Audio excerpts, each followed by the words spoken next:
Welcome back to the Stretch Game. This is Stone, and I hope your week is going well. So we've been doing this thing called Essays on Effectiveness, where we take one icon and we really dig into their lives. We research their lives and we find out what it is, what's the one thing that makes them most effective. And so this week we're talking about Evander Holyfield.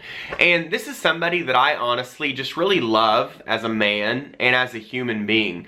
And what I mean by that is, if you look at the other icons, there are definitely things about them that I would really want to adopt for my own life. There are things that make them extremely effective that I can pick out that one thing that I want.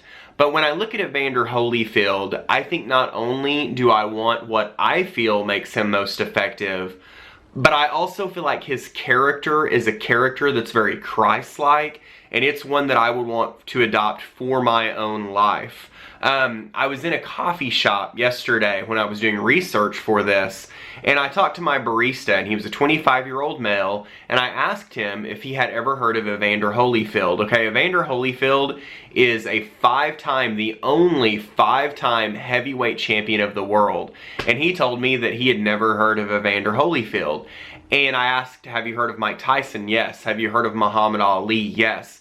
And I think that what's really interesting is the number one thing that makes Evander Holyfield effective is the same reason why some people might not know who he is. And that will make sense when we get down to it. But I'm going to show you what I believe that number one thing is that makes him effective. And then I'm going to give you the tools and the strategies to be able to apply that one thing to your own life. So stay tuned. I think you'll get a lot out of it.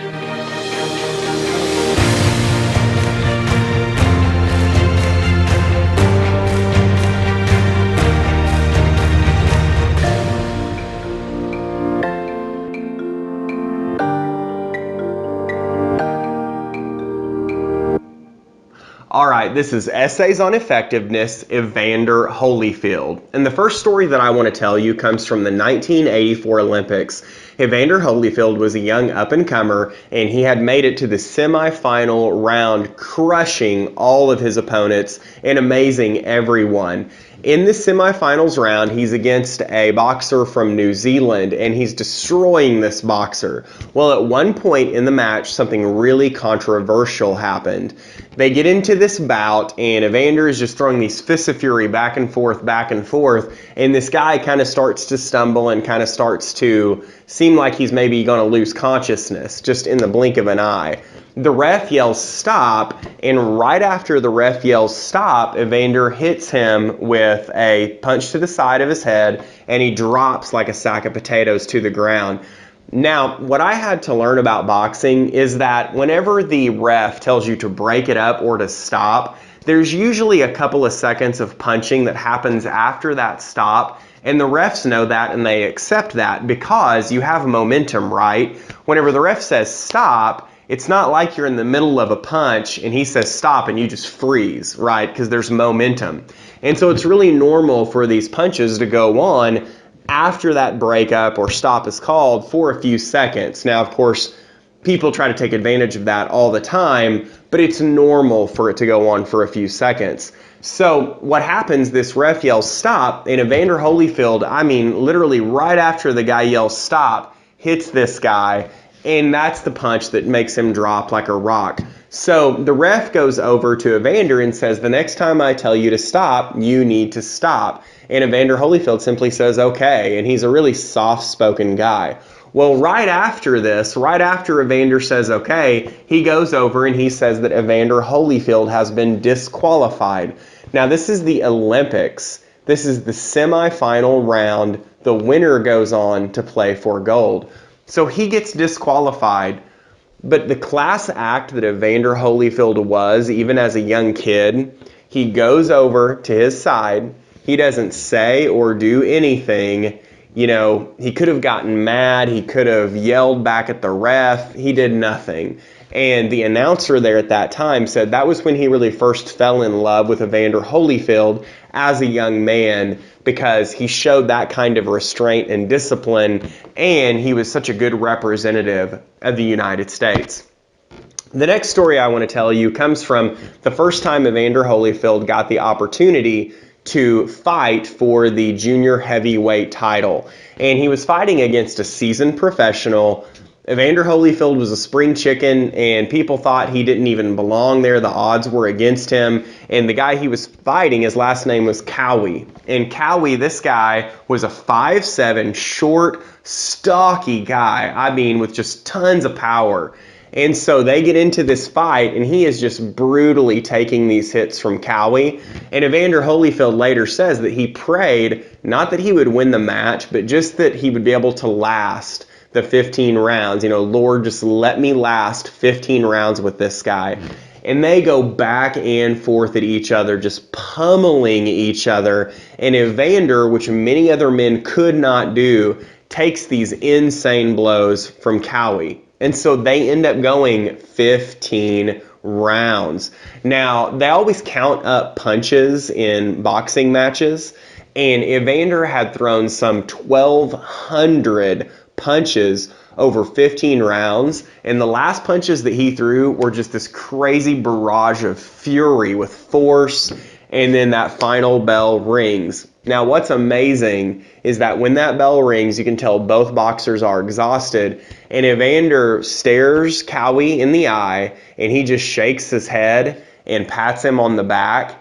You can just tell he has sheer admiration for this boxer. Now, he was getting pummeled, and he was pummeling this guy for 15 rounds, and he has nothing but adoration, nothing but love and admiration for this other boxer. Now, Evander ended up winning that fight by decision, and that was his first junior heavyweight title. The third story that I want to tell, and you've probably heard this story and you might have not known it was Evander Holyfield if you're younger, but it's the Mike Tyson ear-biting incident. Now, at the weigh-in in boxing, that's usually a big promotional stunt where both boxers weigh in, they get a chance to jaw at each other, and this is no different for Mike Tyson, and he's saying these things, negative things about Evander Holyfield in his high-pitched voice, and all the things he's going to do to him, and all the things he's going to do in the ring. And then Evander Holyfield gets up to talk, and he just says he thinks this is a great opportunity to be fighting Mike, and he wants to give the world his best. And just in Evander Holyfield style, doesn't say anything bad about Tyson, never says anything bad about anybody. And so this leads us to the match. Now, in this match, Mike Tyson later says that he didn't believe he could beat Holyfield. He had fought Holyfield before, and Holyfield, he said, was the only guy that I could hit with my hardest punches and he would come back, and that Holyfield had a defense for everything, and it frustrated him because that's the first time in his career that had ever happened. So he goes into the match not thinking he can win. So they're in the match, and it comes to kind of a crucial point where it seems Evander Holyfield is in control of this match. Nothing that Tyson does is really fazing him. He really can't get in, and whenever he does, it seems like Evander Holyfield just bounces right back. Well, at some point, the frustration of this causes Tyson to lock up, to get real tight and lock up Holyfield's arms with his own arms, and no kidding, he bites his ear. You can't make this stuff up. So Evander Holyfield gets away, and the ref calls them to their corners, and amazingly, the blood, they clean up the blood, but amazingly, they let the fight to continue. I have no idea why. So they start fighting again. Again, it's very clear very shortly that Evander Holyfield is in control of this match. Mike Tyson wraps him up again, bites the other ear, actually bites a piece of the top of his ear clean off. Evander Holyfield rips free, blood's everywhere. Evander Holyfield's jumping up and down, holding his ear with his boxing glove, but he goes over to his corner. He doesn't do anything to Tyson. Now remember, Evander Holyfield is in control at this point. If he would have wanted to, from getting one ear bitten and the other ear bitten off, he could have destroyed Mike Tyson. He could have beaten him senseless before anybody else got to them in the ring, but he didn't. He kept his composure, he kept his discipline, and he went over to his corner of the ring. Now, I've said all that to say this. There are a lot of things that you could say about Evander Holyfield, about why he's so effective, but I can pinpoint the number one thing that I feel makes him so effective is that his actions speak louder than his words. He lets his actions speak for him. If you were to be sitting across the table with Evander Holyfield, and I don't know him personally, but through this week of research, I feel like I've gotten to know him. If I was sitting across the table from him, he's such a soft-spoken guy that projects love and caring that if you didn't know who he was, you wouldn't be able to believe that he could beat anybody. And he's a formidable guy. Very muscular, very tall, big guy, but he comes across as such a soft-spoken, good guy. That's how he lives his life. And he is, to me, the epitome of letting your actions speak for you.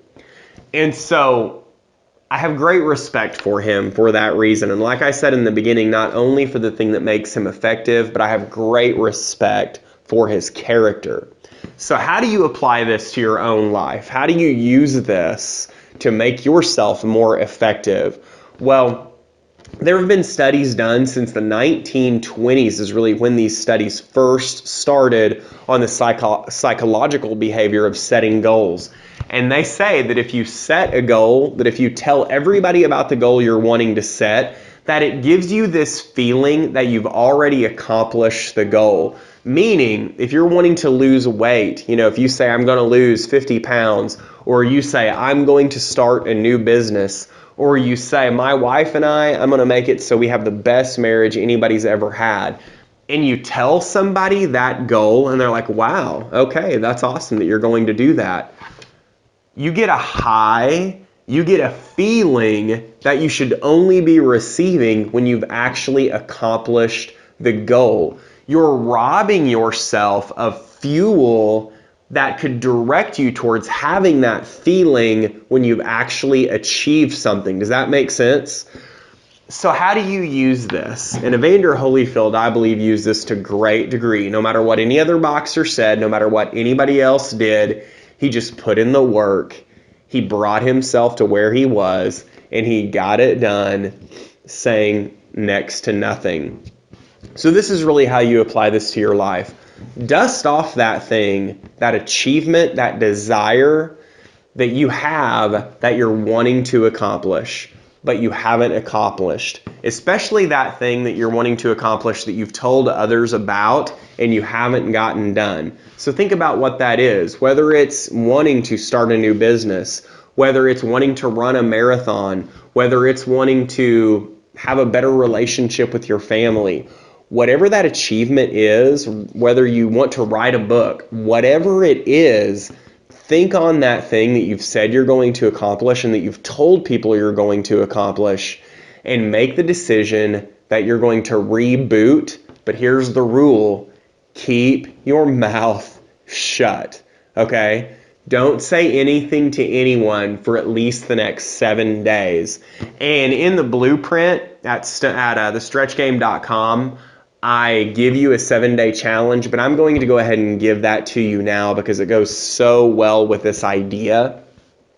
What you want to do is you want to pick out 7 things, 7 actions that you can take that will help move you forward in whatever this achievement is.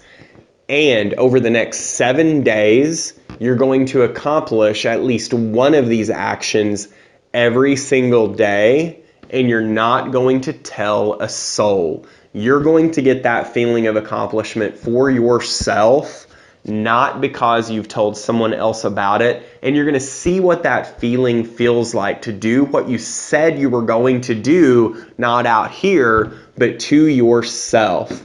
And taking the time to write down those 7 things, it just takes a moment. Don't put too much thought into it. It doesn't take that mental horsepower to know what the next 7 small steps are. It takes willpower to get it accomplished. So right now, write down those 7 things. Even if you want to turn me off in this very moment, write down those 7 things. You'll see that you really grow, and you'll see that you have more confidence in yourself for doing what you said you were going to do to yourself, to no one else. I hope you find that powerful and empowering. I hope you have a great week this week. Whatever you do with this week, do two things with it. Be both purposeful and productive. Thank you so much, and we'll talk to you next time. Did you like this video? Would you like to make it a part of your daily life? If so, go to thestretchgame.com and download the blueprint. There you'll really get the meat of what was discussed today, because I throw a lot of content at you all at once.